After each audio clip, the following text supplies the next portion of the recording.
we have a quorum here tonight with Jim O'Brien. I almost called you Dulcie, Norm. Norm Goupel, Rob Nato, myself, Andrea Folsom. We're also joined by Superintendent Mike Flynn, Administrative Assistant Extraordinaire Jay Condon, and our student representatives Noah Afrian and Chloe Davis. So thank you, everyone. And Matt Stone always runs the technology in the background. He's here every time. Sometimes I forget to give him props, but thank you, Matt, for everything. All right, well, with that, let's go ahead and start with the Pledge of Allegiance. I pledge allegiance to the flag of the United States of America and to the republic for which it stands, one nation, under God, indivisible, with liberty and justice for all.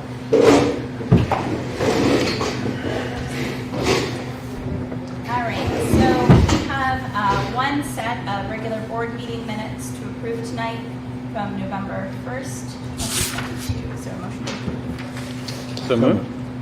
Second. Any discussion? Hearing none, all in favor? Aye. Any opposed? Motion carries. With that, we're at our first public comment portion of the evening. We'll have a second one later in the meeting. Do either of you have any public comment yet? Okay. Lauren, you're just in time for public comment. You good? Good. Okay. I just didn't want to close it. All right. With that, we'll go ahead and close this portion of public comment, and we will reopen towards the end of the meeting in the second half. On to student representative comments. So today is the sports awards, which everyone was looking forward to. I don't know if everyone was looking forward to it, but it's a great way to wrap up the fall season. And overall, the sports teams did really well, so it should be a good sports awards. The juniors came back from the DC trip, I think Saturday night into Sunday morning. It sounded like everyone had a great time, so that's something we're looking forward to as sophomores. And what else has happened in this year? The quarter ended. Yeah. So we started a new quarter, and recently it's been pretty quiet. Yeah, we're enjoying no school November when it's like no school.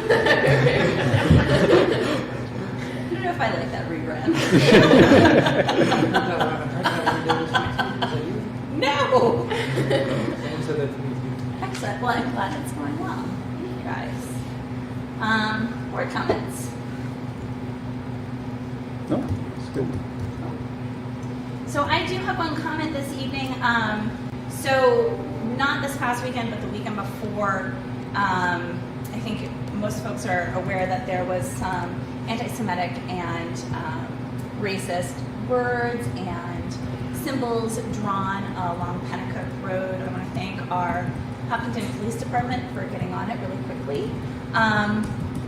I also want to thank Mike Flynn for being willing to move quickly. Since we didn't have a school board meeting, we weren't able to do anything as a board at the time, but the district did join with the select board to put out a joint statement, and I can go ahead and read it, and then if it is okay with the board, what I would like would be for us to further affirm the statement with a vote just further endorsing it. So I'll read it and then we'll go ahead and go from there. So the joint statement, the Hopkinton Select Board and the Hopkinton School District condemning hate actions. The Hopkinton Select Board and Hopkinton School District stand together to unequivocally condemn the anti-Semitic and racist hate speech and symbols found on Pennacook Road Sunday morning. Hate has no home in the town of Hopkinton, including the Hopkinton School District. As leaders and residents of this town, we urge our community to come together to speak out and take action against such acts. We recognize the pain and trauma that arise as a result of anti-Semitic and racist hate. We stand in solidarity with our Jewish and Black neighbors, and this hate crime will be prosecuted to the fullest extent of the law. How's that sound? So with that, I would like to go ahead and make a motion to, I'm not sure what to call this, to endorse, to reaffirm, the statement and to show that the Hopkinton School Board also stands with the Select Board and School District. So moved. Second. Any discussion? Great. Great, thank you guys very much. All in favor? Aye. Opposed? I just want to echo your sentiment with Chief Hennessy and how quickly they were able to move on this. And I'd also applaud our students for being on the good side of all this. So we have great kids and good community members. So it was evident as we worked through the process. And it was a partnership between the district and Chief Hennessy, but the PD did an outstanding job. As did Public Works, I should also say, in helping Clean to work. take down. Thank you for going to the select board meeting and advocating. Thank you. Yeah. Yeah, it was since it was pretty quick. It was Monday night was the select board meeting, and the stuff came out on Sunday. So great. Well, thank you. We are now on to current business. So technology. Yeah, so we just a refresher, we're going to try and do these, quarterly or 3 times a year from the directors and the principals. So you got to hear last week, 2 weeks ago. Oh my gosh, it feels like last week. And then Matt's going to give his and Carrie, and then probably won't see them again until January, February. So, Matt. Charge. So it's great to be here again. Obviously, the last time I was here was sort of at the end of summer, and summer is a very special time for us. It's project time. It's sort of rushed completion, much more than school. During the school year, our role is much more of a support role. It's a reactive role for the most part of our day. So we've, for instance, had about 400 support tickets closed since the start of school. I will say there was a very big spike at the beginning of school, as we would expect. And then, honestly, like this week has been a little quiet. I feel like I should knock on some wood, but we'll just say they're quiet.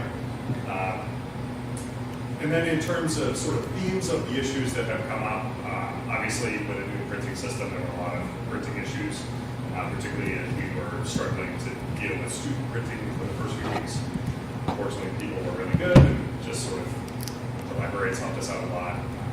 Now that's resolved, students are printing. That is great. Another theme, something that I brought up before, the phone system has actually been a fairly bigger problem this year than probably the last 3 or 4 years combined. And intercoms, for some reason, it's gremlins in the intercom system this year. I don't know, we've had more speakers go down than probably the last 3 years combined. So fortunately, we have a very good partnership with the vendor who's been responsive with what we needed that. So I think there's one classroom intercom system still out that they're waiting on this speaker for, but otherwise we're in good shape there. So that was part of our safety work, making sure that all those things were up, that students and faculty could hear the announcements, or if there needs to be a call for a lockdown or something like that, that people can hear. And then, of course, Chromebooks. We have a lot of Chromebooks, so the ongoing issues in dealing with those, the things that tend to break most often are the screens and the keyboards. Those we can repair.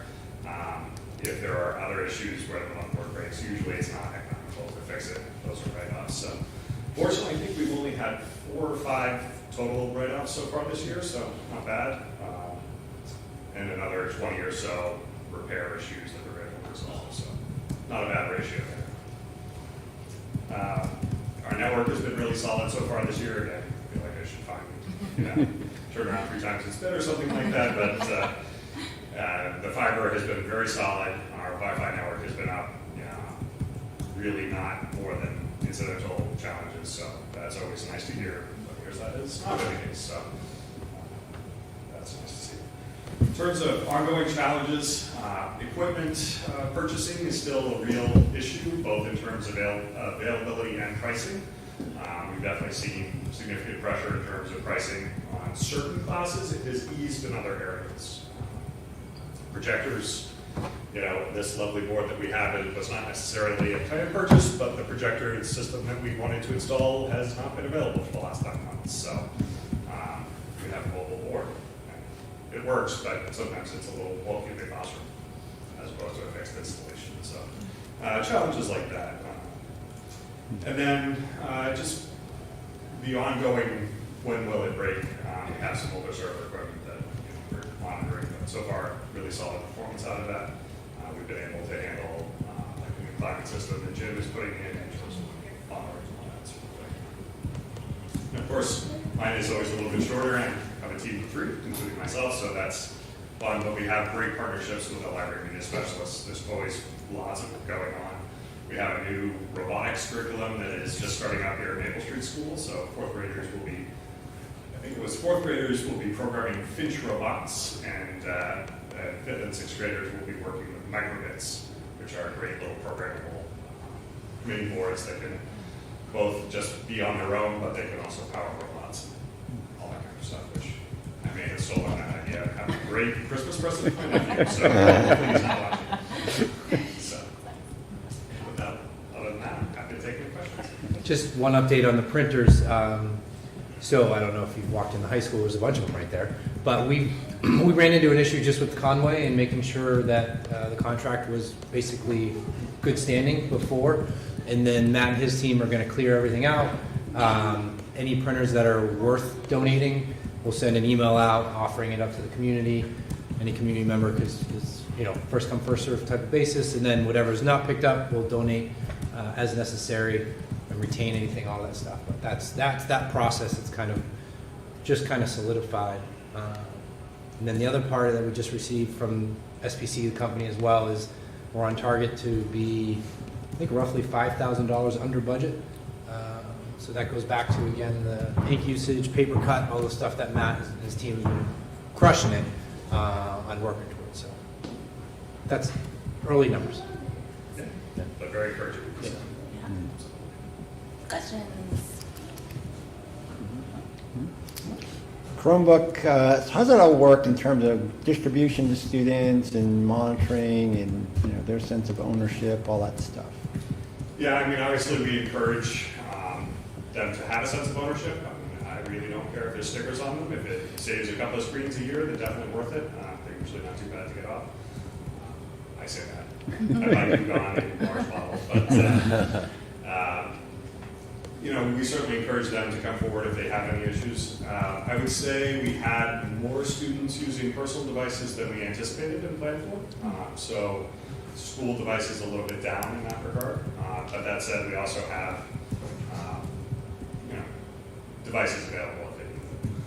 If there is an issue, our standard model is we swap immediately. We want them to have a working device that takes class, and then we'll diagnose and repair as when time permits. So I probably have 15 or 20 that are waiting for some quiet time to sit down and say, are these repairable or not? Screens are pretty quick, 10 to 15 minute repair for most models. Keyboards are longer, so usually if you have a stack of those, that's a good thing for a PD day or a delayed opening or something like that. Sorry, I did that. So yeah, our goal is to get the students back up and working as quickly as possible, and then say, we'll handle the repairs on the back end. So because of that, we need to have a stack sitting ready to go, charged, and all of that. But Chromebooks are not super expensive devices. We're not talking $3,000 laptops like we were in the old days. And having 10 hot spares was a real expense. They're $250 devices, so it's a lot easier to manage that. Thank you. I have no questions. Thank you so much Thank for you, the Matt. update, Thank you, though. Matt. Sure. All right. Carrie, it's your turn. Thank you for having me. I just want to echo what Matt said about the IT department here. It's amazing. I'm very lucky. I have Mike Montour here. He's here before I get here, sometimes in the morning, and he's extremely responsive. Matt, his entire team. The internet has never gone down. I've never had a problem printing anything. One thing he didn't mention was the amplification systems in the classrooms, the speakers. And for those of you that have taught, you just don't realize how taxing it is to project your voice all day long. You're essentially shouting, but you don't need to with that. And it's clear, and it's just amazing, something like that, the benefits of it. But I'm here to talk about Maple Street School and my update. So I just wanted to start with Kindness Week. This is something that Patrice Brown and I created together. We're also doing it at Harold Martin School. And it's just a week dedicated to kindness. So we have spirit days every day. And the students also have access to a bingo board. So for the Spirit Days, yesterday was Superhero Day. We called it Powered with Kindness. Students dressed up as your typical superheroes. The best one I saw was a student dressed up as her dad. Oh. So I took a picture of that. I mean, she even put white in her hair. It was very sweet. Today was Shine Bright with Kindness Day. Tomorrow's Cozy Up with Kindness. I have a lot of questions. Can I wear these pajamas? And I'm like, well, and I said, pajama bottoms and a hoodie, that's perfect. Thursdays wear red for Self-Love Day, and then Friday is Hopkinton Believes in Kindness, so we will wear our green and white, or our Hopkinton gear. All students have access to a bingo board. It is optional. We came up with 9 different quadrants that they can, different activities they can do to show kindness. The center square was for them to write their own act of kindness, and we did have a few submitted. Some of the things I saw was a student wrote a thank you note to all of their teachers. Someone's lent another student a book. And one student wrote, I included someone that was alone at recess in a game. So these are things they're doing every single day that I think it's just nice to emphasize it and acknowledge it. I'll choose 3 on Friday afternoon for a prize. Also, I wanted to highlight literacy initiatives. The 6th graders have been busy creating book talks. A book talk is essentially a commercial for a book where students have experience speaking about the summary, the plot, the characters, the themes, and you're selling your book. And the whole purpose of it is to create a hook to engage other students in reading. It's perfect for the narrative writing genre as well. Melanie Medford does this with the 6th graders. They videotape them, they upload them into Google Classroom, and they can view them. So I watched a few of them, and it's amazing how outgoing they are and just their public speaking skills. Another literacy initiative we have is we have our yearly reading challenge. The goal is a collective goal for staff and students to read 1,300 books. We also have a choice board for students to choose from with different activities, and everyone creates a reading goal. We also have an interactive bulletin board down in the wing where all the classrooms are, where the students write the name of their books on the spines and they put them up there, and it's slowly growing the bookshelf. There's also a Google Classroom where students will keep track of their progress, and it's just like a nice collective literacy goal to have for students. Other things that we have, we're exploring the idea of a school newspaper to be written by 6th grade students. Potential components would include book recommendations, staff and student highlights, and candid pictures. We're working out who would be responsible for that, how we would recruit students to do that. Although it would be written by the 6th graders, it would include everybody. And we would love to do a yearbook this year as well. I've been working with Patrice on that. Her literacy director found a website called treering.com that is very user-friendly, even for me. So I reached out to them, and there's no upfront cost. Basically, we create a 40-page yearbook for a relatively low price. It's not a hardcover book, it's soft cover. Students can create the cover. Parents can also customize 2 pages in the yearbook for their student. And that goes towards the goal of increasing school culture and climate. Any questions for me? Any information that I didn't highlight you have questions about? Comment? Okay. Yeah. Oh. No comment?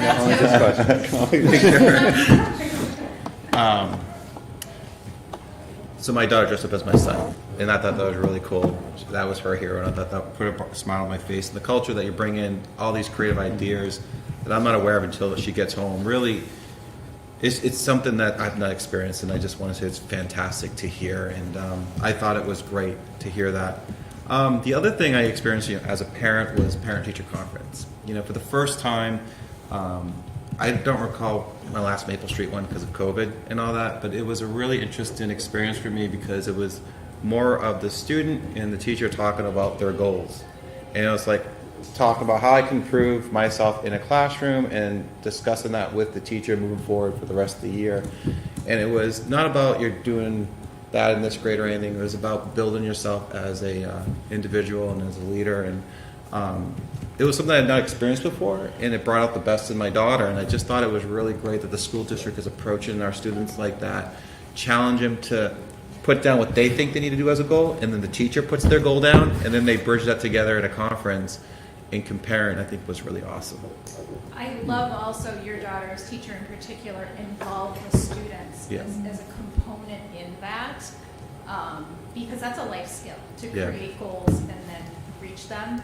Feedback I received on the conferences from both parents and teachers was they really liked the option of coming in, but they also liked the option of virtual. So for example, I have a parent that is an emergency room nurse, and she did it from ER because she would not have been able to come in even if we stayed later. I know as a parent for me, I have never really been able to attend either, so having the virtual option means a lot to me. So I think that combination was perfect.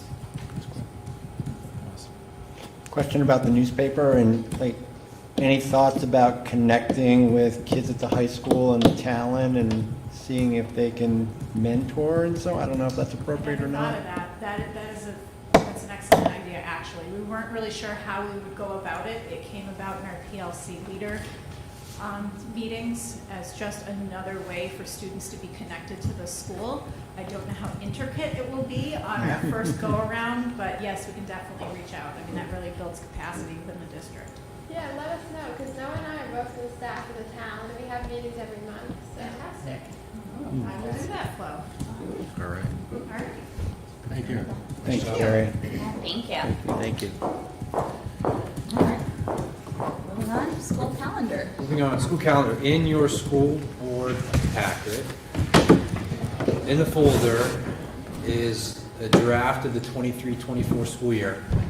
Draft in capital letters. All right. So a couple things. One, this is in a negotiated part of the contract, so the membership now has a hold of it. So they're reviewing it for input.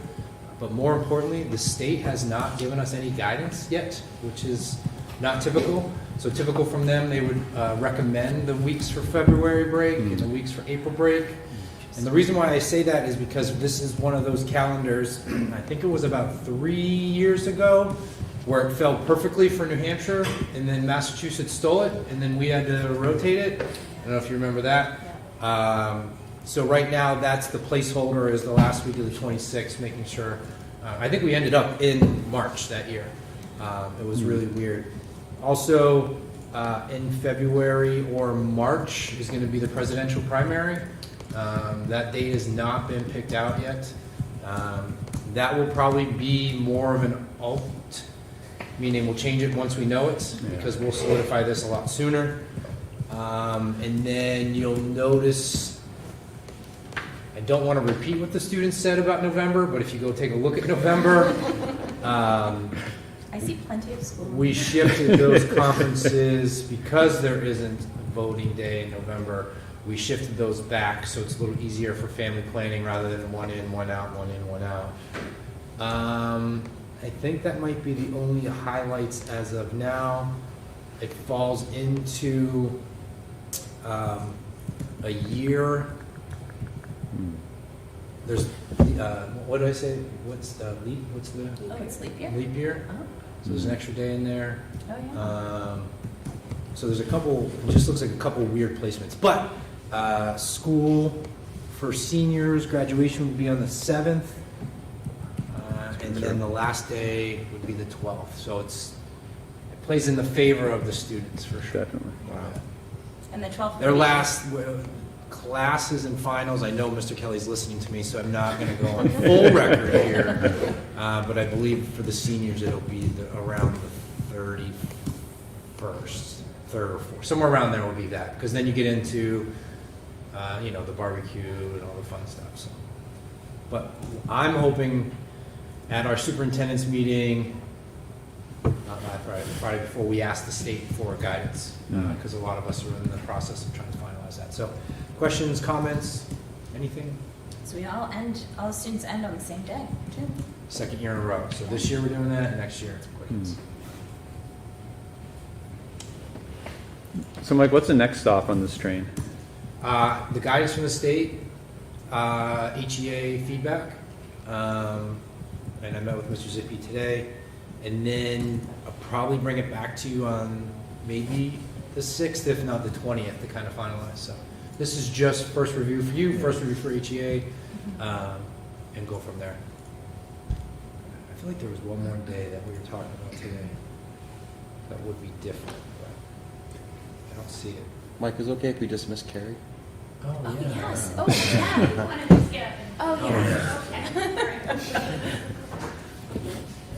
So that's it. Any questions as of now? If not, digest, and then I'll come back to you on the 6th. That's right. My only question, I don't even know if it's a question, just, we've always had that seniors graduation, essentially you end up with 2 exam periods, right? You end up with having to do exams for seniors, and in a lot of those courses, you've got kids who are juniors and seniors in the same class, or even sophomores and seniors. So creates like this very odd break in instruction where you've done work, there's an exam for one group, you try to do a little more work. Is there ever a point where we just say, we have exams, there's graduation, everybody's done? So that's well, it's one of the things that I kind of brought to discussion last year when I experienced my first one here. I think Ms. Condon was kind enough to ask, why are the seniors in it for so long? Because where I come before previously, they had been out the same way. But we had senior finals and junior finals. So the seniors got a different assessment than the juniors, so that instruction could continue for another hour. Maybe. Well, that's generally speaking what happens. Yeah. It's something that we can definitely look into. Challenging part is, there's a difference of 3 days there, 3, 4, 5 days, because by the time they're actually done, that's rehearsals and practice and all that fun stuff. So we can definitely bring it back for discussion. My other question would be in December, just losing kids to potential travel where families might be getting out of Dodge and leaving on Friday. Yeah, that was.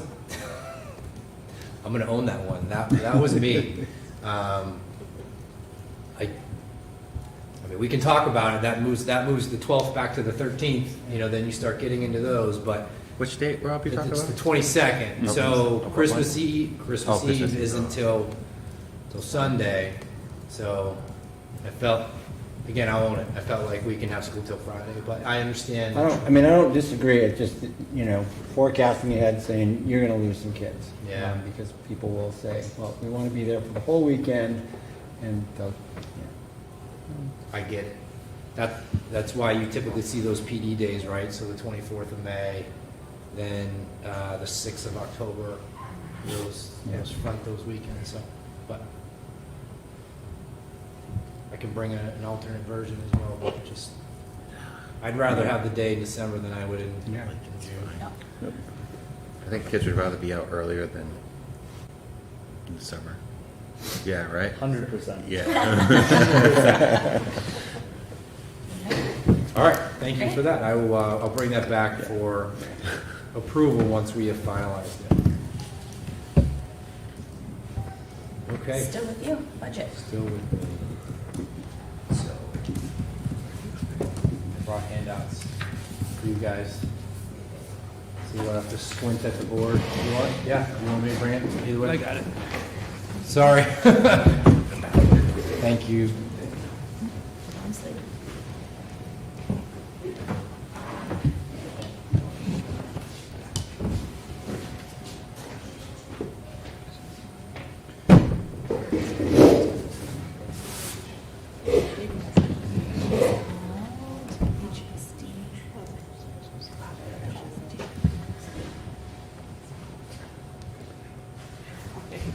Michelle, can you hear me?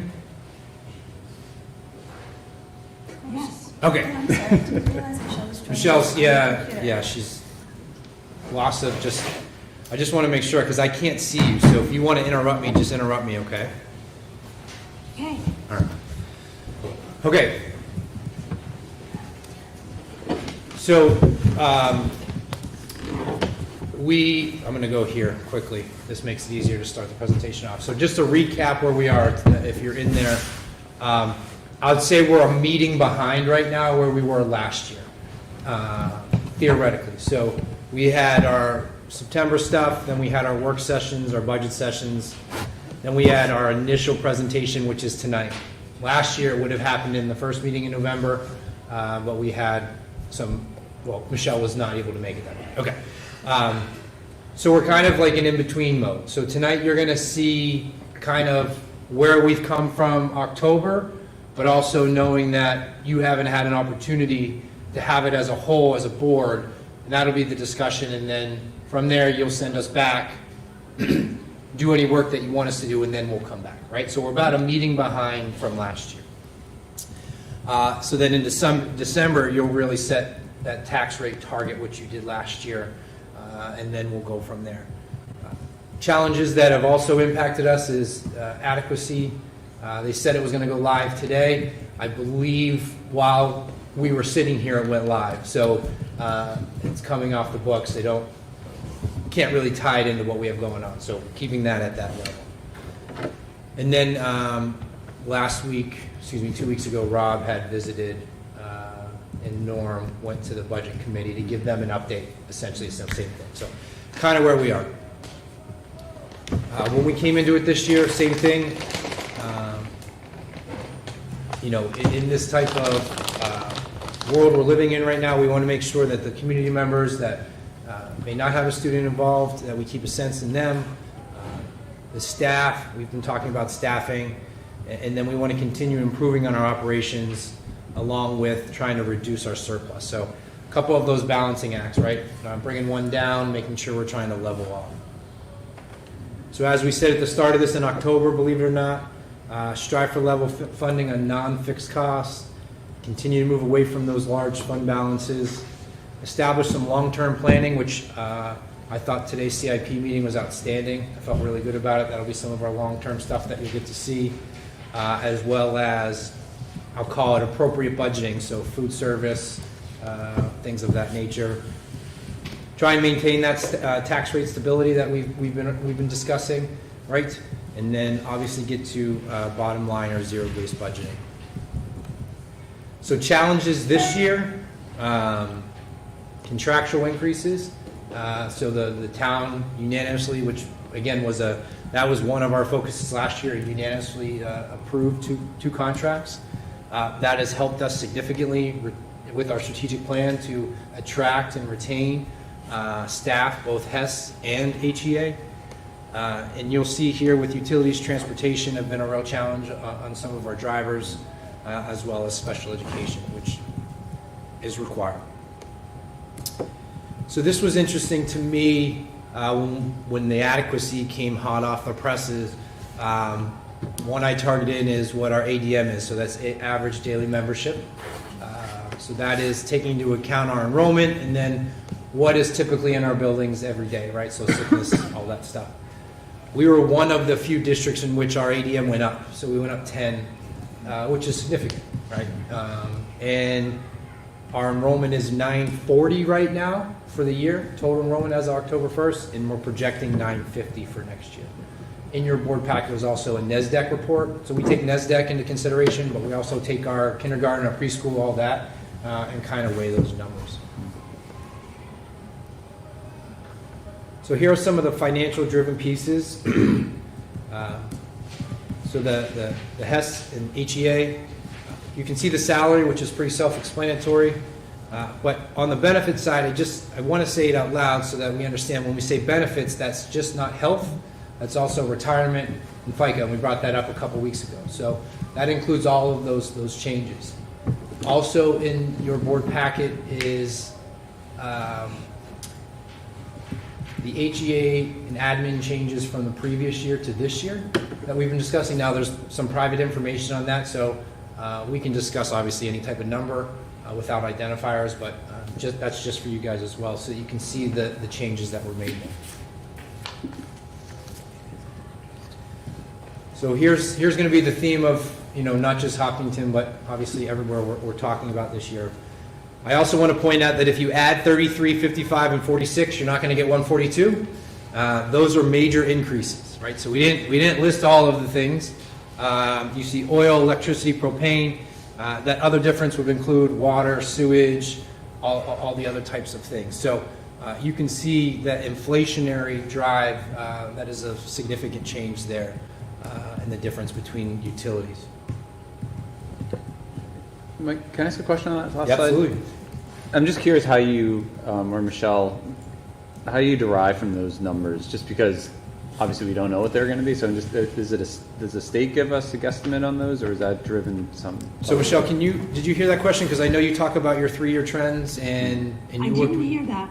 So how do we make our estimates based on utilities?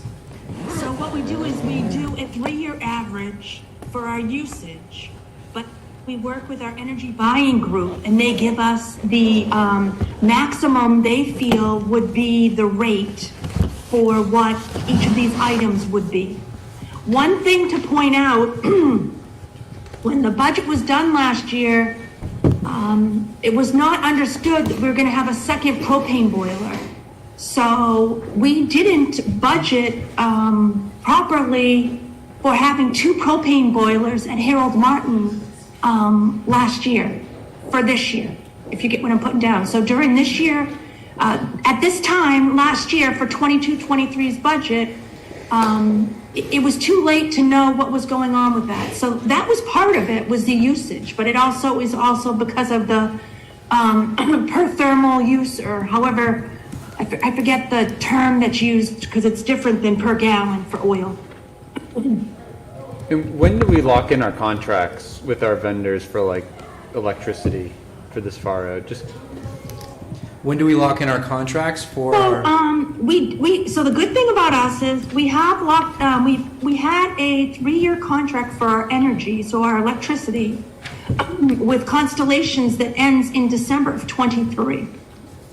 So this electricity only factors in from December 23 to June of 24.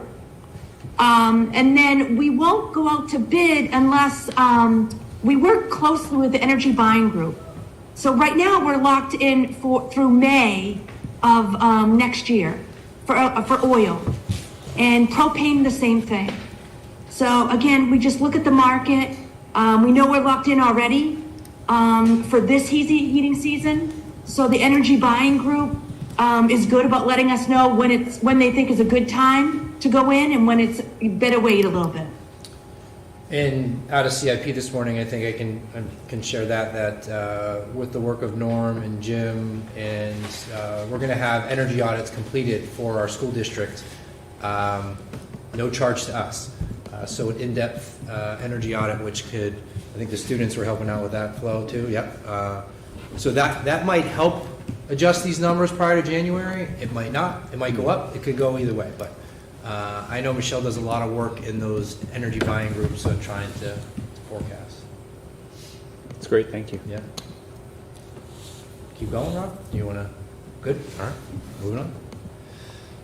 So transportation. So this is transportation, and that's why I put on the side there services that it includes. So that's our athletics, our field trips, regular ed, and CRTC, wrong way, CRTC. We've taken out special ed transportation from this line because it lives in the special ed world, and it needs to stay there because that can change day to day. So with all those services, so that's just your regular bus trips, you can see the fuel and the services, that's the change there. Now, we are in the process of evaluating our regular ed busing because drop-off has gone up and busing has gone down. We're in a contract with First Student that says 8 buses, but we've kind of opened that discussion to see if there's a possibility of reducing that and making sure that it's not adding significant time changes to what's going on routes. But we're definitely evaluating that as we continue to see the trend of drop-offs go up. So just putting it on the record there. Wait, can I ask you a question about this? So Yeah. what exactly do services? That's why I outlined it. I slided it all over. athletics, Yeah. field trips, regular ed, and CRTC. Right. So not just bringing kids to school. Mike, what would be the potential savings if we were able to, or if we went to 7 routes instead of 8 routes? Any ballparks? how about I go safe? Is that all right? So between 70 and 90, about 70 and 90 would be a possibility. So that would just be on the reducing of a bus, and then fuel and all that stuff. So that's why it's a bigger gap there. Okay, so special ed, remember, required, and not getting into identifiers or anything like that, but placements, contracted services, that's something that we've talked about with Mandy on trying to absorb some of that cost, the staffing. Some of those are just not possible. And I think you're aware of some of those things are just not possible. And then transportation, you can see there, there's a reduction of 114,000. That wasn't actually a dash and a minus, it was a reduction. Sorry, that was not a good viewable, but so you can see there that it's at 120. Now that can change. That's why I don't remember last year Mandy's number changed actually a couple times between now and January, but that's where we are right now. So this is why we did this way, Michelle and I, taking utilities out of the facilities, right? That's where it lived last year when we were communicating, because it wasn't as significant. So we've taken it and made it its own slide. Now you see a difference of 68,000, right? And where we initially met Jim that night, it was up to 240 when you put it all in, but we wanted to make sure we were able to separate it so that it just was easier to digest. And then the major increases are those annual evaluation, the supplies, and the repair and maintenance. So that is, when we talk about going back to the identifying the appropriate budgeting, those annual evaluations, we always had money. Now we're just making sure that they're appropriately budgeted for each year. So I'll connect it to food service as well, right? So there was always a surplus. When we're trying to get away from that, we want to make sure we're targeting the money where it was rather than it being there. Technology, so since the last time we saw you, and Matt spoke about the phones this evening, he's buying phones on eBay, which I didn't know eBay still existed sometimes. But we removed that through the budgeting process. We think that it's an appropriate way to use the trust fund for technology or the maintenance trust, because you could argue infrastructure upgrade. But we can talk about that at a further board meeting coming up here probably.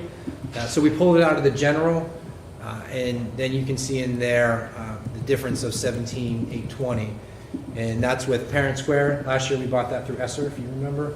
And then, correct me if I'm wrong, Matt, but the classroom projector upgrades were put on hold essentially due to COVID because it was more remote in and out and wanted to get the devices. So we're bringing that back.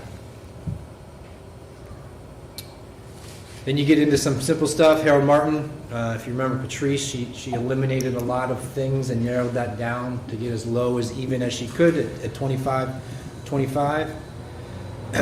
Maple Street, you'll see that IXL, that was again double Esser, and now talking about bringing it into the budget. So that's the significant change there.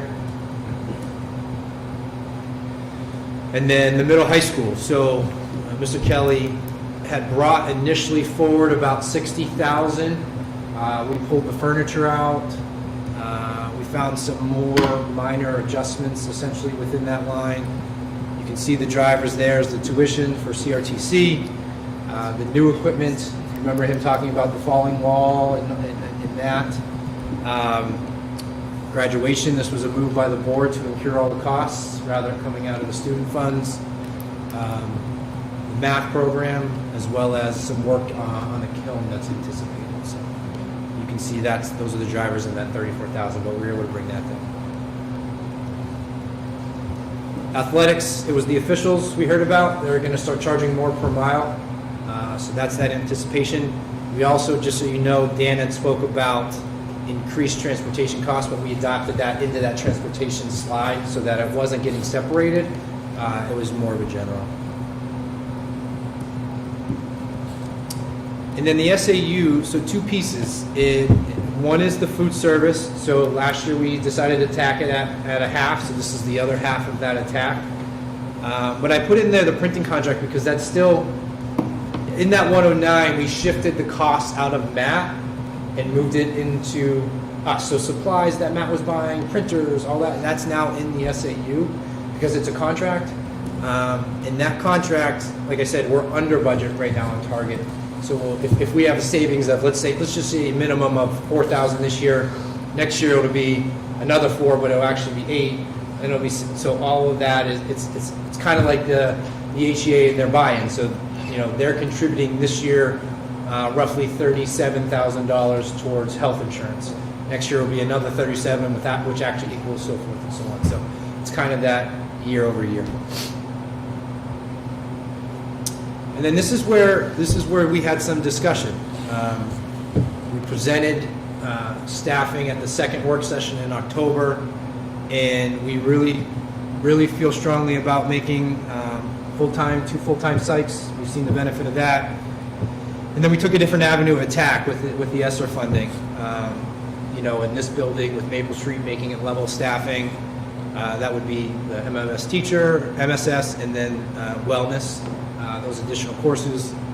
And then Harold Martin, the interventionist, we've just seen so much positive growth with them. And now with the new model this year that you've heard about, not so much out of intervention, but in intervention. So they're in the classrooms working along with those students. So we adopted that as a half in, half out type of thing. So half in general, half in ESSER, that way next year it'll be half. So the difference, as you can see, is 2.16. Now, as I've said, if you go back to earlier as the drivers, the inflation, utilities, and I know Rob has done a great job in finance. I don't know if he'll speak to it. He does a really good breakdown of salary, benefits, utilities, transportation, and then really the manipulatives that we have on the amount of money that we're kind of controlling. So it's up for this is remember, we're meeting ahead. I just want to keep that, you don't need to solidify anything this evening. You need to give Michelle and I some guidance on if and anything you want to attack or where we want to go. But this would have, as when we visited the budget committee not last month but 2 months ago, we talked about trying to get to level staffing so it's not an up and down swing every year, right? And once you get to that level, then it sounds crazy, but then you're not it's just level. And the only time you would see an increase is when it comes to contractual negotiations or anything of that nature. But it's not these full swings of going by class size, big class size, small class size. So those are some of the contributors there, but that's where we stand. As we've worked through this process, Michelle, our new directors have done a phenomenal job. The principals, you guys have met with them multiple times. The teaching staff, I know I stressed them out in September asking for those budgets early, but I think it really allows us in the community an opportunity to digest it rather than it being a news flash in December and January. So it's out here in November. We're going to work through it through November, come back in December, kind of talk about warrant articles in January, kind of kick and punch that stuff as we move along. Adequacy will come in, revenue will come in. We can lock in special ed a little bit closer if needed. Get some return on that, on the busing, on whether that's a viable option, and kind of make sure that we're understanding that there's all the stakeholders in this game. So.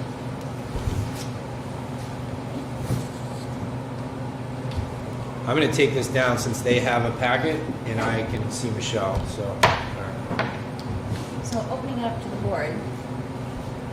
Sure, let me start with you guys to just go over what different, same numbers generally speaking, but essentially what we talked about at the budget committee meeting last week. So first off, yes, it's a big number. And I felt strongly to remind people that when you break down the percentages, all of the percentages make sense. The big number is still a scary number, but our base budget is also getting larger, so that's naturally going to happen. So if we had a $100,000 budget and we said, oh, it's going up 9.5%, and we said, oh, it's $9,500, you'd be like, oh, okay. But we have a $23 million budget that we're starting from, so it's a different story. So again, the contracts that were passed last year, 3.6%, the benefits, 3.06%, and I still have questions about the GMR, if you look at the last audit that we had, GMR was supposed to be 6%, it ended up coming in at 2.2. So, and I know that's not risk, that's not the risk dice we want to roll, but just, a sense as to where that might end up being. In what I call the operating budget, which is everything else that's not salaries and benefits, we're just under 3%, with 40% of that increase coming from energy and another 18% from special education. The maintenance agreements alone were $31,000. So nice to see that put in there as a budgeted item and not working it out of surplus. So I think the challenge is how we articulate to the community clearly where all of this pressure is coming from. Some of it's pressure that we all agreed to. And now I'll speak from being a board member, but also having been in the school district and negotiated contracts. So there's nothing more annoying than sitting down at the table, negotiating a contract in good faith, thinking that you're negotiating a contract that's going to maintain the school you have, to find out in the next budget cycle that a whole lot of positions are going to go away to meet the standards of the contract you just passed. So to be clear, here's the contract, everybody's happy, but in order to actually fulfill the financial obligations, we've got to get rid of at least 2 FTEs in various parts. So parts of a person here, parts of a person there, half a position there. I don't think that's what happens when we negotiate. And I think that as a community, people are feeling good about the schools that we have in the direction we're going with level staffing. So I will continue to sort of beat that drum as to what do we want as a school. So any questions about that? And then I have another piece about just fund balance in general and some looking at audits. Questions for me anyway. Not yet. Not yet. Okay.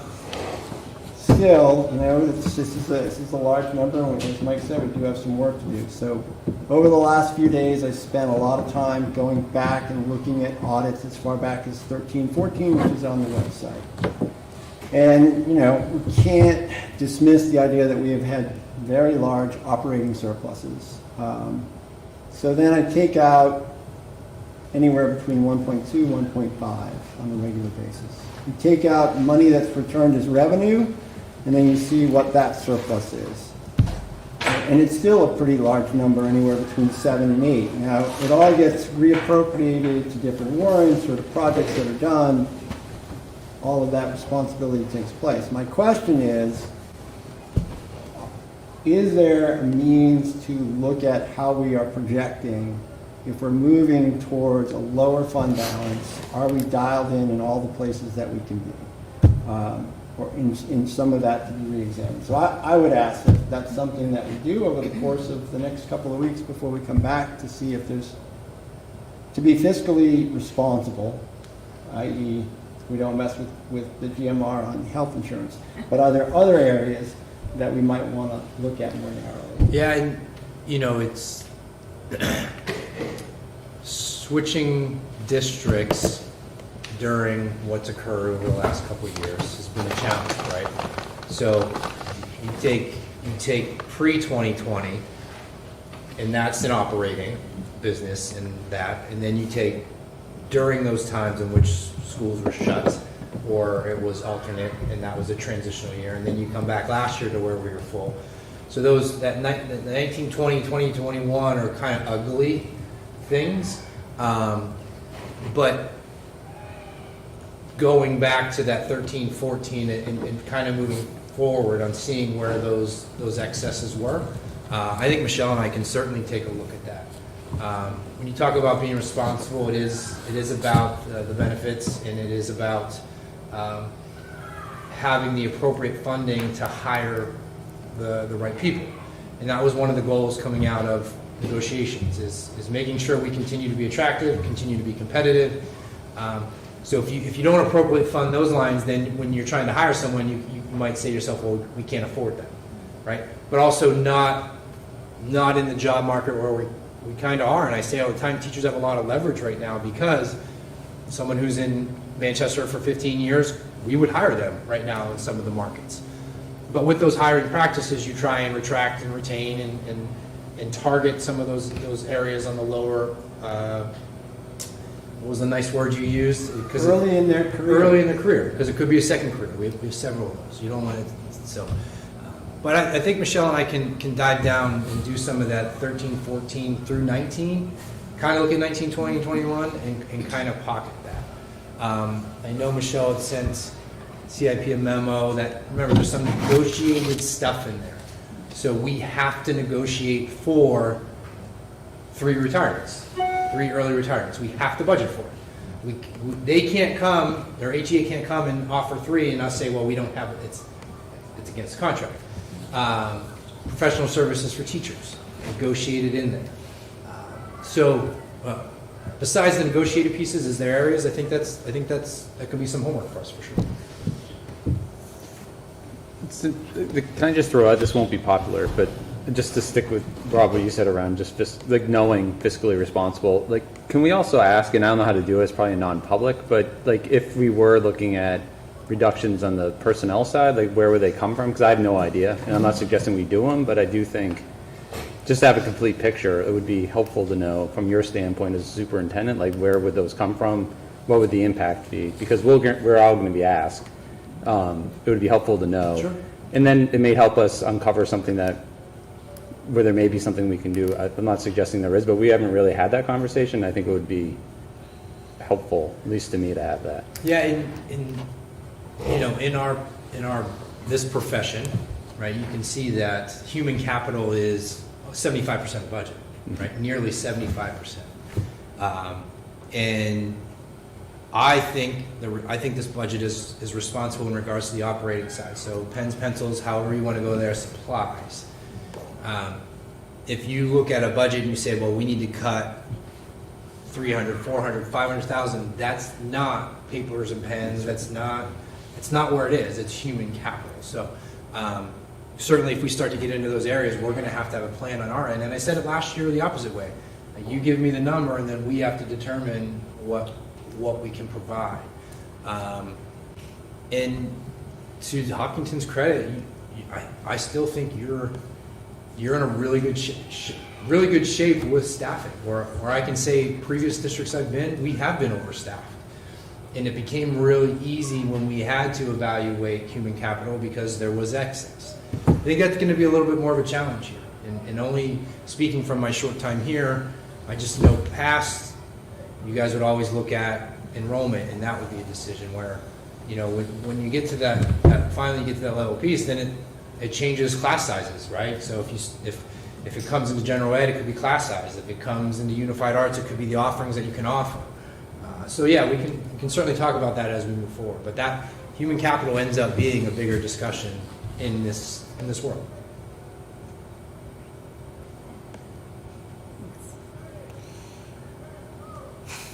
All right. So I know our next meeting is more about tax rate impact, and this is harder to talk about because we don't have the numbers. But ultimately, what I did today is I went back and I looked from 2015 to 2021. And what I wanted to do is I just wanted to look at the tax rate impact, not budget increase, tax rate impact. And I wanted to look to see what was the actual taxpayer paying to the school district and the year after year increase. So, for example, from 2015 to 2016, it was negative 0.4%. From 2016 to 2017, it was an increase of 3.5%. From 2017 to 2018, it was an increase of 0.6%. And then from 2018 to 2019, it was a decrease of 15% in the tax rate. And then from 2019 to 2020, it was an increase of 0.5%. And then from 2020 to 2021, it was 7.21%.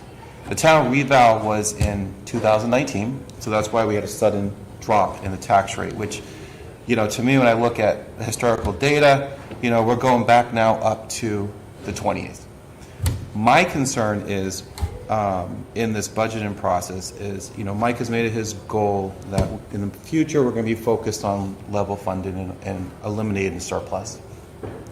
And I strongly believe the reason we've been able to keep the tax rate so low in previous years is because we had a large fund balance.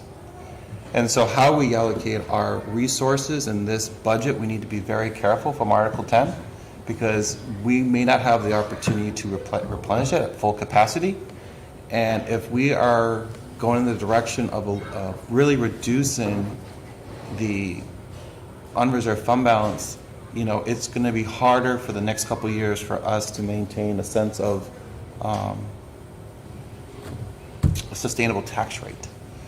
And I know I'm ahead in the next meeting, Mike, but it was a discussion. It's something that when I personally, I separate a little bit the budget increase from the tax rate, because when you're at the town meeting, Rob has said it a million times, what am I paying next year for taxes? You know, there's ways of us being able to operate this budget that we are allowed to do with what's put aside, but I just really want to caution that we aren't using it to get to a point, we're using it knowing that we're going to be able to protect it for the future. And that's really important to me, because I don't want us to be making harder choices that we should be making now if we need to. Does that make sense? Any questions on that? I just wanted to be able to see the tax rate. When you take the combined total of the tax rate over, for the school district only, it is a negative of $1.23 from 2015 to 2021. That's excluding local school tax, because this local school tax we have no control over. It is only the school tax rate. You mean SWEP, right? You say local school tax? Yeah, the one that's like $2.51. Yeah, state. Sorry, that's how they had it in the. Yeah, I got it backwards. Thank you. So I went by what the board controls, which is basically essentially moving money to control the tax rate. So it was just something interesting to see. So if people, when they look at their taxes and they're looking over the school, that just because there's a budget increase doesn't mean you're paying it in your tax rate. And it's also to note that these are included warrants that we have done throughout the years, not just the budget. So I know I'm 1 week ahead for this discussion, but it was something I was just going back to kind of see what is happening for the future. And my guidance is to be very careful with Article 10. You know, that we should be working that as a last resort in order to get to a number. I'm excited to see what the state gives us for revenue. I hope it's more. And once we see that, I think we can have more of a fruitful discussion. So, thank you. The one thing I would draw or ask a question or maybe clarify is, I'm not sure, put words in Mike's mouth, that we're going to get rid of an operating surplus. I don't think that's what we're saying. I think what we're trying to eliminate is budgeting during the year to meet a number for revenue out of surplus. Yep. And that's Correct. there's always going to be a surplus, Yep. right? If you do things appropriately, there's going to be a surplus. And yes, that number would come down as we tighten up those projections and move away from, if we said we had 600,000 last year, we better have 600,000 next year, there's an impact. Yep. So just clarification of that. We're not eliminating. We're always going to have a surplus. If people, you've made it clear to me. If I'm wrong, please jump at me. That when you do a budget for staff, you have to budget completely off of family, correct? So if someone in the district that does not take on the family plan, that difference of that automatically goes into the unreserved fund balance. So you're So like I said, the target we're trying to get to is anywhere between the $200,000 to $400,000 Yeah. range. Yep. That typically will be Yep. the negotiated pieces. Let's say 3 people didn't early retire, 3 people switched their family plan. One of the things that we knew was an intended consequence, we always talk about unintended, but intended was what we did for our essential employees. I'll use that forever. They chose benefits because we provided them benefits that they haven't had. So we made a significant change in the lives of them with the cost. So that's a significant number, but we knew that. And so that's a positive stuff. But yeah, so when I talk about the surplus, I'd say it's what's the right word? The larger surplus. There'll always be one, but it's the excessive, what we're trying to get towards. And that's, as Michelle has talked to you before about some of the things that she had to operate and how she had to freeze internal budgets to make sure she was hitting numbers. Yep. And then she also had to freeze when it was getting to food service, right? Because it wasn't appropriately budgeted for. So those are things that we're making sure that, because once you get to that, you're in better shape. And I say it, in our profession, I can't go back to the taxpayers and ask for more money. Correct. Right? Yep. You don't get that. It's not the opportunity. So you're trying to find that line. Utilities is a perfect example. What's that line where we can't run out of money? We literally can't run out of money. So, but you're also trying not to be excessive. We don't know what 2024 is going to look like with the tax evaluation. No idea. Could be up, which would be good for us because then the tax rate would come down. We don't know. I don't disagree, but I also wouldn't hyper-focus just on tax rate because it's also property valuation. So when assessments come out, if property evaluations go up, the tax rate is going to come down, but my taxes are probably not going to change all that much. Yeah. The town still needs to meet its so. Yeah, and you don't want to come back every year with a 9%. I don't want that, right? But these are needs that we're trying to get to a flat point to where, every year it should essentially be like, all right, where is it going to fall? 1, 2, 3, 4. That's where you should get to. But these swings that this town has experienced is exhausting, I'm sure, for the community, but for the board, for the teachers. So we really want to work on, I know I keep doing this, but it's really this, so that eventually we're not having swings. Okay. It's sort of on the budget. The spreadsheet, I'm going to talk very broadly, I guess is the right word. The spreadsheet you provided to us for the change in Called hiring salaries. practices. Correct. So this is a great example of you coming on a superintendent that when someone retires, you're hiring someone at a lower dollar amount for positions and stuff. This is great to see. So is it safe to say that the savings that is in the bottom right here of $200,000 was savings for the district from last year? $229,000 swing on who retired, who had left, and then how we hired. Okay. I understand you don't want this as a public document, but this is something that we did talk about that we would bring. Yeah, so we can edit, We can all edit the the names names out and and stuff? draft it out. Because Yeah. this is important Sure. for people to see how we are changing the hiring practices as a board and how you're not just hiring at the highest rate, that there's a swing in there and there's savings in the budget and how you were able to we got an upgrade in facilities and then we got Becca's job. So The other definitely part would there love that to. most people, and that's why I said earlier, the benefits piece is it's not just health, right? You see FICA and retirement in that document. You can see there's a difference between who was exiting and who entered, right? Yep. That's the retirement number is huge. Yep. That's the significance. So when we talk about that benefit piece, I just have to continue to reiterate it. It's just not health. It has to do like mandatory payments. We don't have the option. So that's significant. But yeah, I can edit out names and make that into a live document. And I would encourage you that every year you do something like this because we're going to have retirements every year. And I think it's important that we continue to see how the hiring practices are continuing and how you're bringing in. It's not always going to be like this. You're going to hire who you feel is best for the district. That's how it is. And there's certain subjects or certain ways that you're going to look at that and experience. But this is a great example of what I feel as a board member we've been looking for to see. So this is great. Thank you. Ron, did you have another component that you wanted to also add? That's my memory. You touched that other piece of paper that you Oh, that was had. more homework for me and Michelle. Okay. Yeah, this is just my, if you really want to have a good time, read all the audits with lots of coffee and learn lots of new words, things that seem really important, like what's a GAAP? Well, that's just a general accounting practice, a general accepted accounting practice. But there is just, those documents are full of information and I feel like. And on the audit, I think it's a good time to bring it up. So we had to have a different audit last year. Michelle, what's the right word? Single audit. Yeah, single audit. Single audit. And that firm had, I'll just politely say, people relocated or turned over. So they were short-staffed. Michelle reached out to them. They have an ETA of it being next week now, which is good.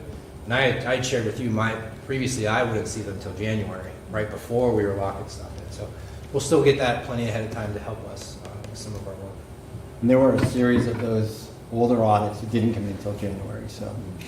Now, then that's a compliment to Michelle. I mean, her worst weeks are the summer, so she does a great job with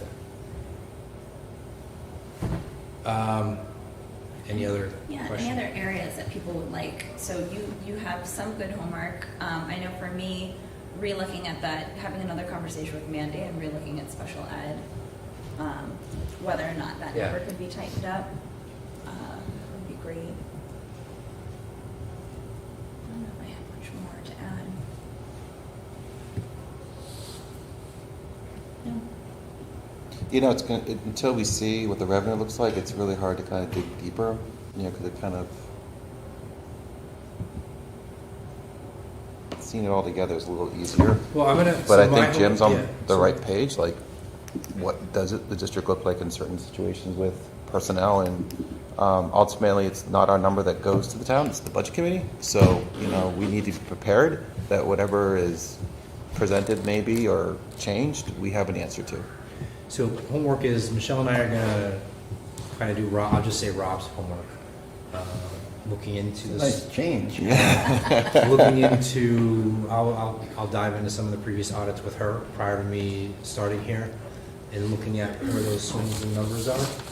I have Jim's homework, which is, I'll call it a personnel action plan, and kind of like what the steps are if the board decides on areas of that nature. It feels like special ed, as I told you, Mandy's is really, that'll change from December and January, as well as the embargo data that I think is released as of now. So I'll work with Michelle on some of that too. And we haven't, the 2.1, we haven't talked about any other trust yet, right? So we have our benefit trust, which we didn't have previously, because that was an unintended revenue. We have our special ed trust that we got revenue from last year. Technology. And then Article 10 as well can help alleviate as we need. So definitely.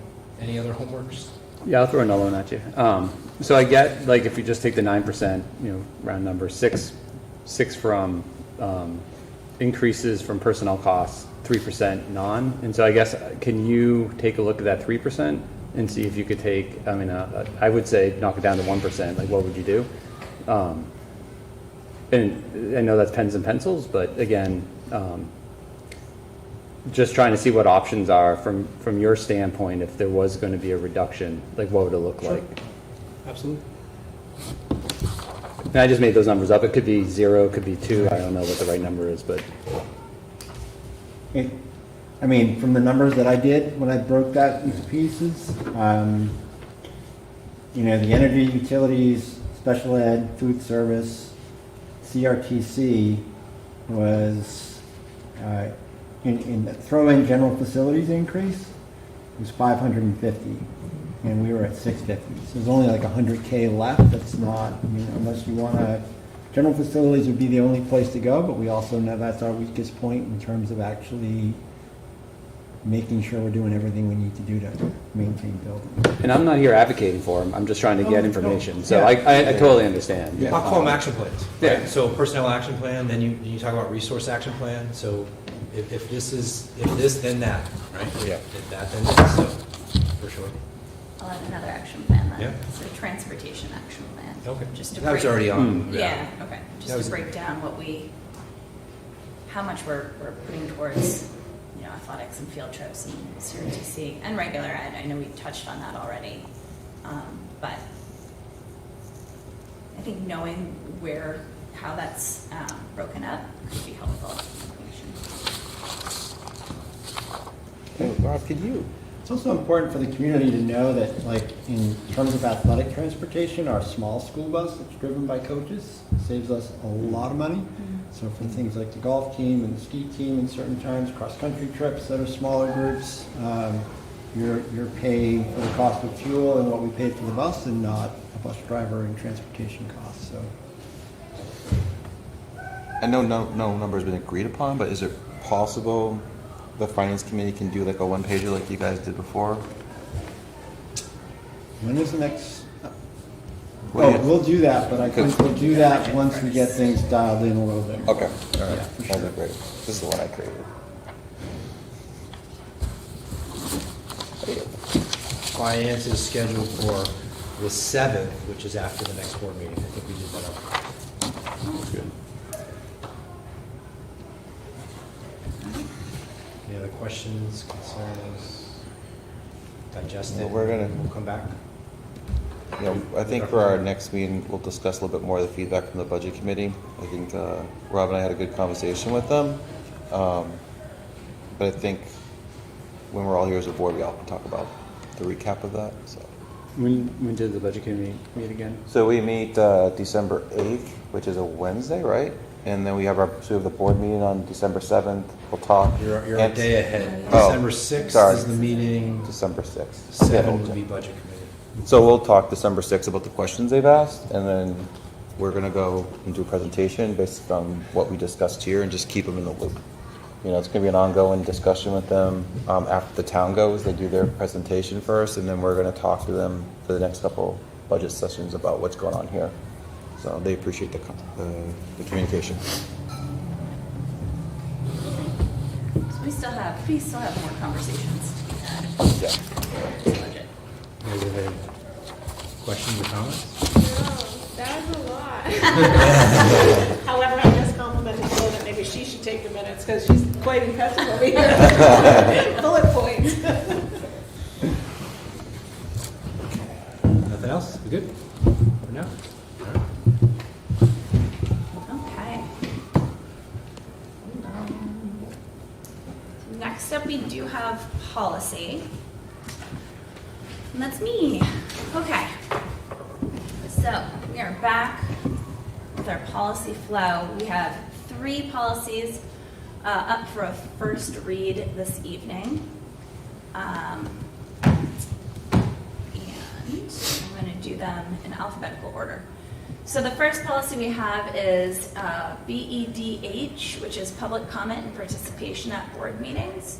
So the updates to this one were statutory updates that came through the last legislative session, basically stating that we need to make sure that we offer a minimum of 30 minutes for public comment during our meeting. That's why we reintroduced having 2 public speaking portions. The statute does say that, they recommend that the first one is held in the beginning of the meeting, which is why we're doing that.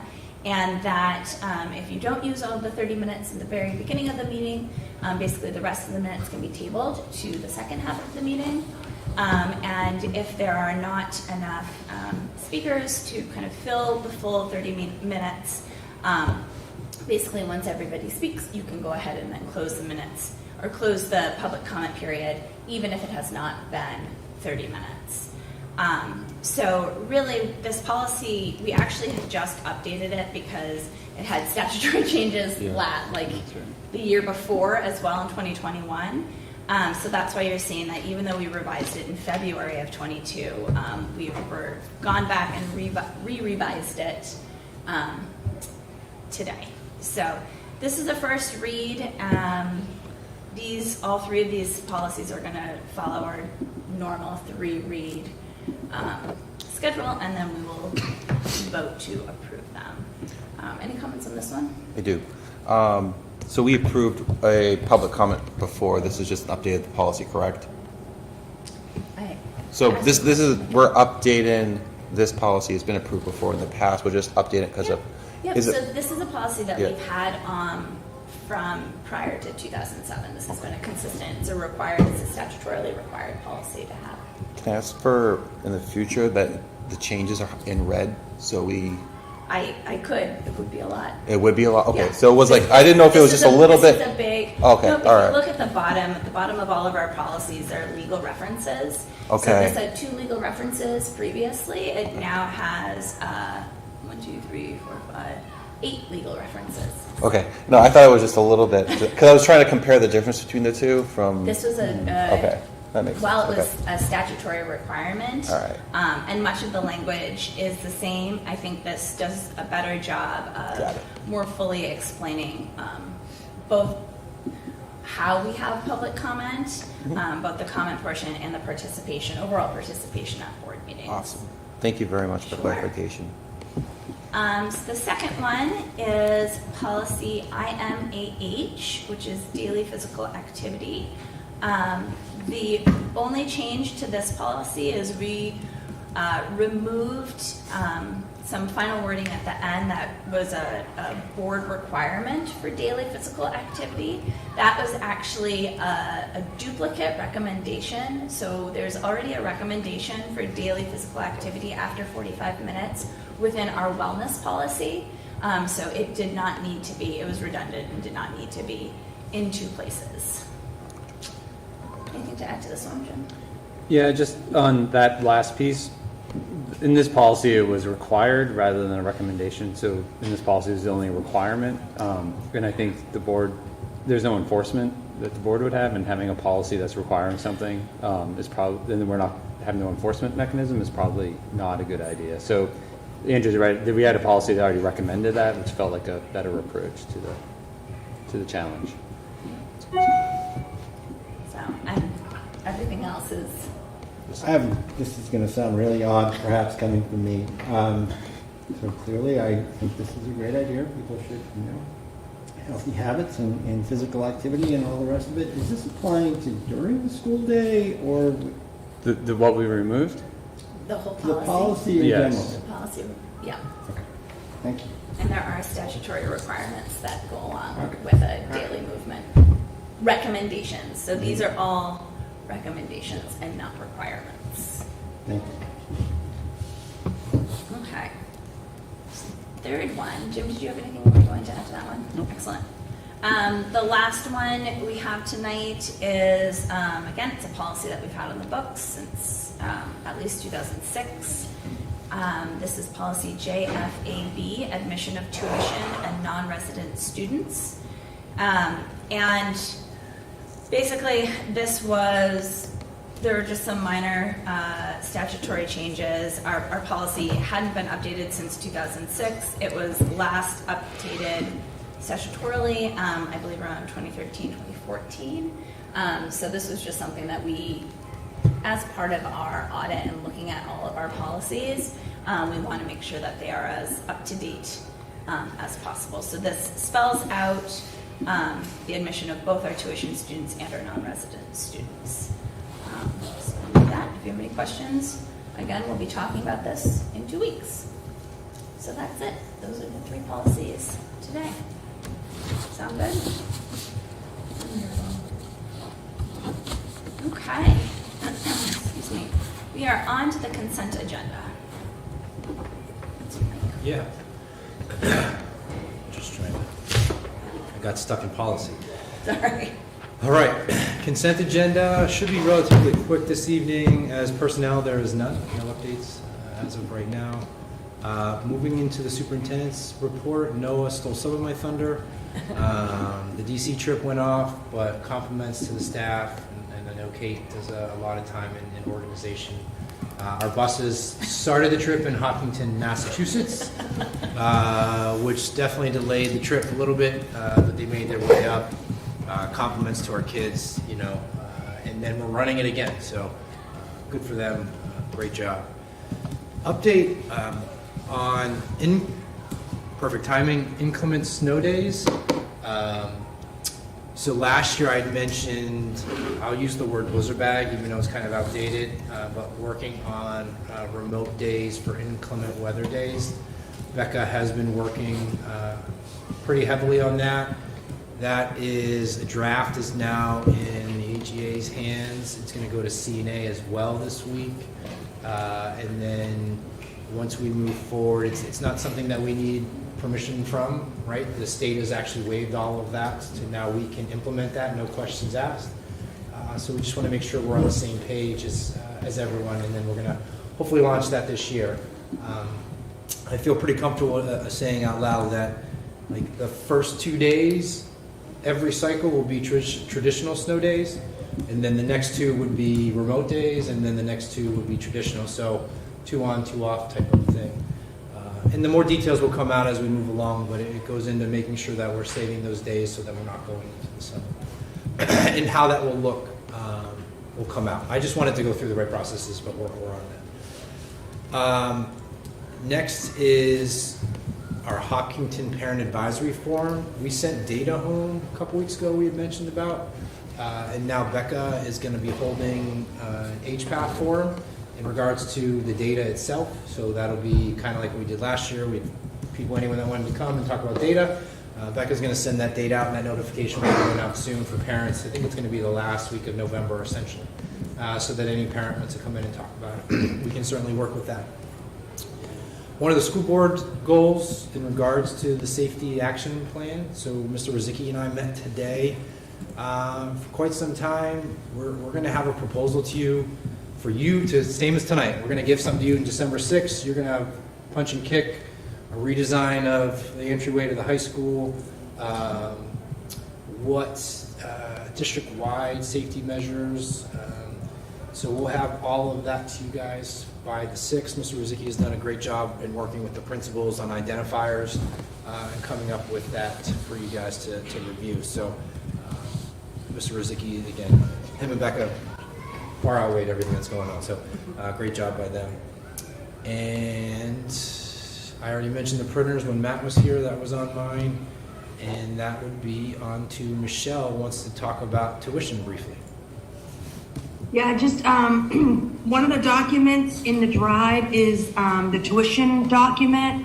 So every year, once we have the October 1st date, and once we have all our numbers for our budget as well as adequacy, we determine based on the student population of each sector, meaning elementary as one sector and secondary as the other sector, of what the rates would be.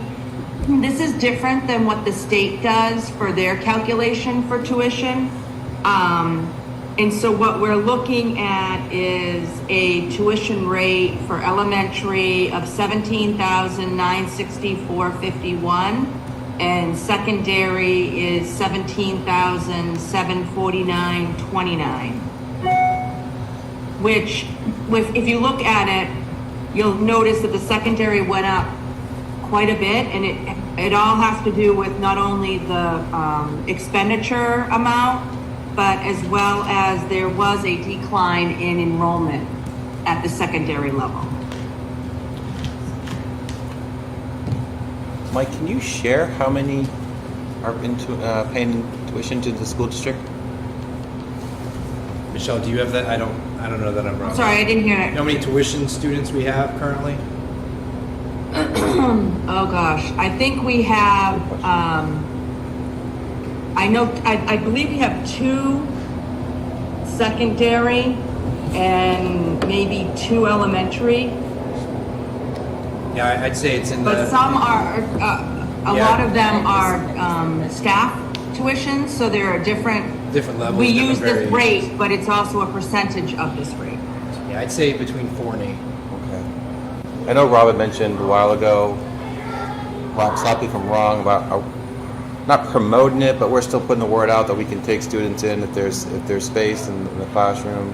Is there anything that we're doing to get that out there? Well, we're not a private school. So. No, I know, but we've interviewed. I mean, last year we interviewed nearly 10. So there's people still applying. I get a lot of calls. Okay. Cool. Thank you.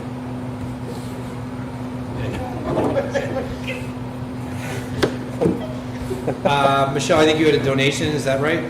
Yeah, I have a donation, and then just the financials are in the drive too. But so the donations, thank you to Hopkinton Earthscape. So they donated labor and material of $6,762.50 towards the outdoor classroom at Harold Martin. So thank you to them. And then there was an anonymous donation of $600 for the DC trip for a scholarship. And the last thing I have is in the drive is the financial statement for October.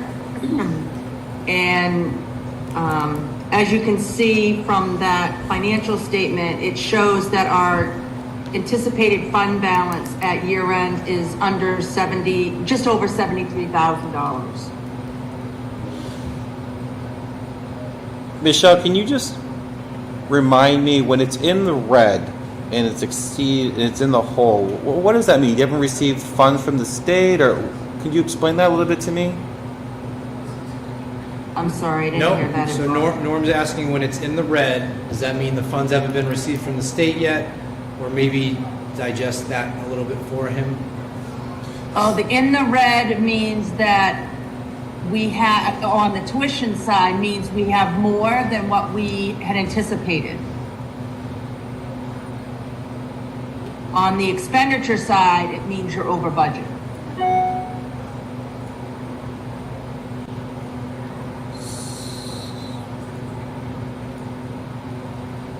So if you look at special ed right now, right, and the revised budget's $4 million, available is negative 8.5%,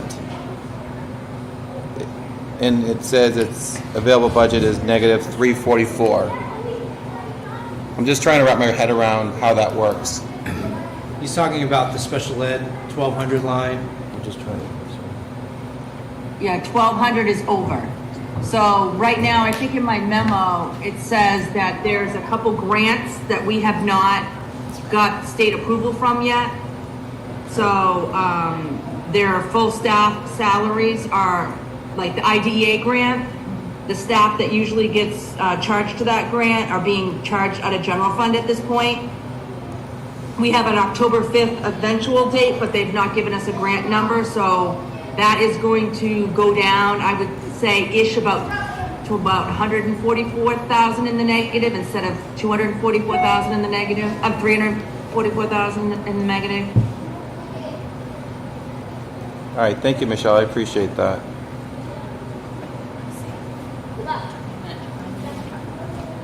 Unfortunately, what happens is,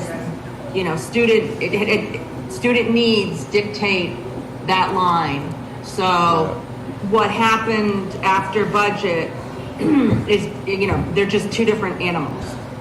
So that's an area that we actually have to cover for at some extent. If the grant doesn't, it won't cover the whole amount. So the difference in all these amounts, kind of the underage is taken over when there's a surplus to kind of make up the difference, is what you're saying? I'm sorry, I can't hear. Say that question again? So if there's an overage, let's say an account for 36,000. Forget it. I'm going to confuse myself explaining it. Yeah, Right now- maybe follow up with Michelle. Yeah, no, this is great. I'm good. I'm good. So I'm all numbered out. Becca is not here this evening. I would ask that the board approve the consent agenda as presented. I'll move it. Second. Any discussion? More numbers. I just want to, again, publicly thank Hopkinton. They were also the ones who put in both of the signs at Harold Martin and at Maple Street. They donated their time and labor to those, and seeing this additional donation, it just really shows how supportive many businesses are to our district, and I'm incredibly appreciative to them for their work and their labor. So thank you. Okay. Hearing no other discussion, all in favor? Aye. Any opposed? Consent agenda is done. All right, and with that, we have come to the second public comment period of the evening. If you'd like to make a public comment, you can come on up and just state your name and address for the record.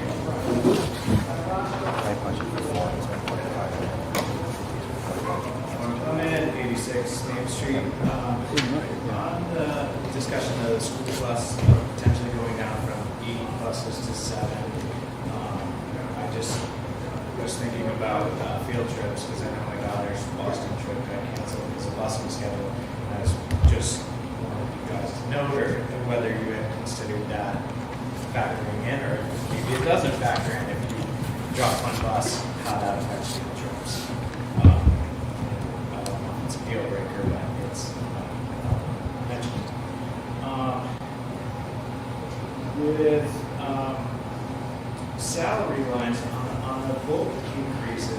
guess it's not just the whole big round numbers. When we have new hires come in, the contract that we voted on has incremental increases, and then in salary, but also as the year goes on, the employee is responsible for paying in more to retirement or more into their health insurance. I believe was built into that 3-year contract. New hires don't fall right into that same category, if I'm understanding correctly.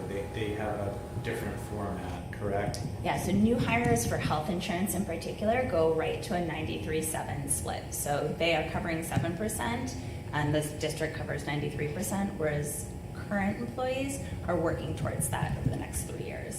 So the theory is that in due time they'll merge and be on They'll the all same be, plane. yes. Yep. So when you talk about, we have the huge fund balance and we're trying to level out, we have the 24-25, I believe it's HEA contract will expire after this, the 23-24, because I think it was 2-year and HEA was 3-year.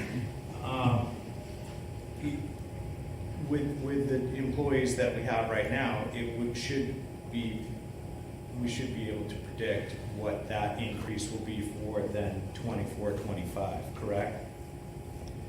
Yeah, I don't know if I'm fully understanding your question. I'm looking a second year ahead. Yeah. Since we have that contract and that was a good thing, the way the increments go, if we took the staff that we have right now, we should be able to predict what that 24-25 increase is as well. And staffing and insurance and all that's clearly a huge driver. So I'm just curious, at some point with this up and down, you hear a lot of people, oh, it's always $1 million increase. This one's at 2.16 proposed. Will that ever get to we don't need a budget increase? But is it standard protocol for has contract to be again another 3-year? Is that standard? Does it move around? Will it be a 2-year? I don't know how that works, but I'm just curious if there's a way to get it so we are flatlining, okay, we've hit the capacity. Clearly, if fuel came down and energy costs came down, there'd be savings. If we start getting everything fixed and repaired, we're currently paying on our bonds, that's got to run out for a while. The performance contract, eventually that shuts off, but is there, or what is the acceptable wave there? I know you said 200,000, 300,000 increase or surplus is kind of a fair number because you might need that and you can't under budget, but so there's a lot to that. I know. It feels like we should meet again, and I can project that and show you, because when you talk about flatlining contracts, that would mean the contracts aren't increased, right? That'd be the only way to flatline contracts, negotiate contracts. Not even just teachers, but even any union, you negotiate for the whole. And so to not have any salary increases would mean you'd freeze essentially the bargaining unit, whatever it may be. So in theory, it's always going to pitch up. We haven't negotiated. Negotiated, yeah. We haven't negotiated yet, so it's done 2 years for Hess and then 3 years. And we got them off Offset cycle them. so that it wouldn't be what we just experienced of two of the same. So that's what we did. We off cycled it. So it's 2 and then 3. I'm assuming that the next one will be 3, and 3 is to continue to stay off cycle. 3 and 3. Yeah. But a staggering year anyways. Yeah. Okay. Another question that came up to me from someone in the discussion, you promoted a teacher that was out on sabbatical on the district website, and someone was asking me, do you know if that teacher's being paid through the district? And I said, I think they got a grant for that, to pay for that teacher.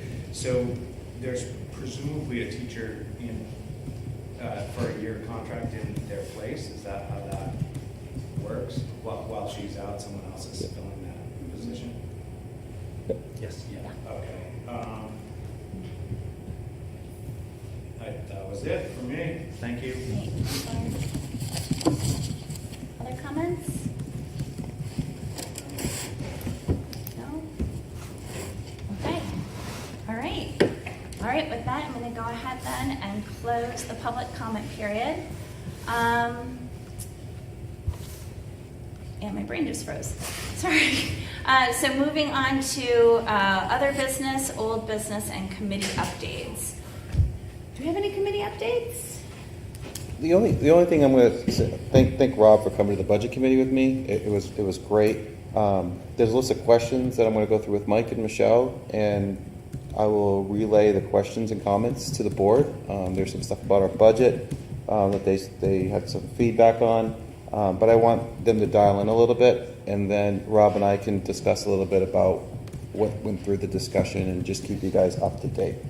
But it was a good conversation, good questions. Rob was there answering really well from the finance committee, and I really appreciate the support, because I think showing two board members there really helps the conversation, because he knows stuff on the finance side and he can be a useful tool. So it's awesome.